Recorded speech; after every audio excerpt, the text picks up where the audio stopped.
bahasa Yunani ada dua kata yang diterjemahkan baru. Yang pertama neos. Baru dalam artian kronologi waktu, tanggal, bulan, dan tahun. Berlangsungnya sebentar. Setelah itu kita menjalani rutinitas seperti biasanya.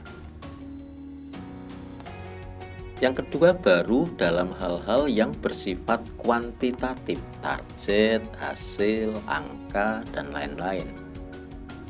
Orang atau perusahaan puas bila target akhir tahun terpenuhi. Mereka merayakan pencapaian. Tetapi sebentar kemudian, mereka berlari lagi untuk mengejar target baru. Ketiga, baru dalam arti keberadaan benda, orang, peristiwa, dan lain-lain. HP, komputer, pakaian, rumah, model, tren, berita, peristiwa, pacar, istri, suami, dan lain-lain.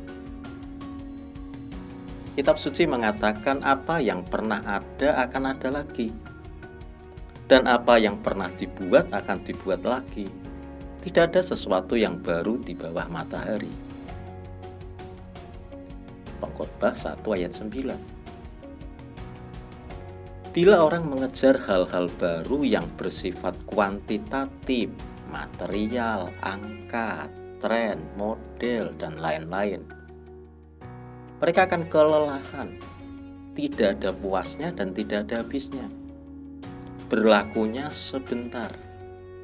Apa yang kita miliki dan kenakan saat ini, beberapa tahun ke depan sudah ketinggalan zaman. Bila pacar atau pasangan hidup yang dikejar berdasarkan fisikal dan material, dalam perjalanan waktu kehilangan kemenarikannya. Sisanya penyesalan. Kita mesti mengejar hal-hal baru yang bersifat kualitatif, namanya kainos. Kainos itu mencakup kebaruan dalam hal pertama, minat rohani. Munculnya kesadaran baru bahwa hidup tidak melulu hanya makan, minum, pakaian, seks, dan lain-lain. Ada kebutuhan yang jauh lebih tinggi yang membuat hidup manusia kuat, memiliki gairah, bermakna, menjadi berkat, yaitu perkara rohani. Mereka tahu bahwa hidup dan yang melapisinya bersifat sementara, rentan dan rapuh, mudah tergerus oleh perubahan. Kita harus mengejar hal-hal yang bersifat kekal.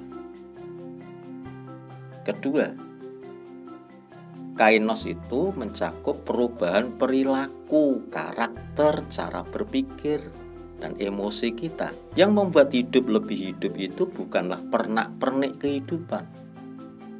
Yang memberi rasa dan makna itu bukan benda. Yang membuat kita dewasa itu bukan usia. Yang membuatmu cantik dan menarik bukanlah dekorasi tubuhmu. Yang membuatmu menang bukanlah kekar ototmu. Yang membuat sukses bukanlah pendidikan dan warisan. Karakter, perilaku, cara berpikir, dan kecerdasan emosi kita itulah yang membuat kita dewasa, bahagia, menarik, menjadi pemenang, dan sukses. Ketiga, kainos itu berkaitan dengan perubahan arah hidup. Ini adalah perubahan terbesar dan terpenting. Hidup itu tidak menggelinding begitu saja. Ada arah dan tujuan hidup yang hendak dituju. Ibarat berkendara, semua hal yang ada pada kita harus dikemudikan ke arah yang jelas. Kitab suci mengatakan sebab segala sesuatu adalah dari Dia, dan oleh Dia, dan kepada Dia. Bagi Dialah kemuliaan sampai selama-lamanya. Roma 11 ayat 36. Dari Dia itu berkaitan kepemilikan. Semua yang ada pada kita adalah milik Tuhan, bukan milik kita. Jadilah pengelola yang baik atas milik Tuhan. Oleh Dia, Itu terkait pengadaan, Tuhan yang mengadakan, Tuhan yang memelihara atas semua hal yang kita butuhkan. Percayakan hidup kepada Tuhan. Kepada Dia itu peruntukan. Persembahkan hidup kita dengan semua yang ada pada kita bagi tujuan Tuhan. Jadi tahun baru, apa yang mesti kita wujudkan? Milikilah minat rohani yang membuatmu bertumbuh semakin dewasa. Jadilah semakin berkarakter, miliki nilai unggul, dan abdikan hidup bagi tujuan Tuhan, kemanusiaan, dan mengubah lingkungan di sekitarmu menjadi semakin baik. Amin.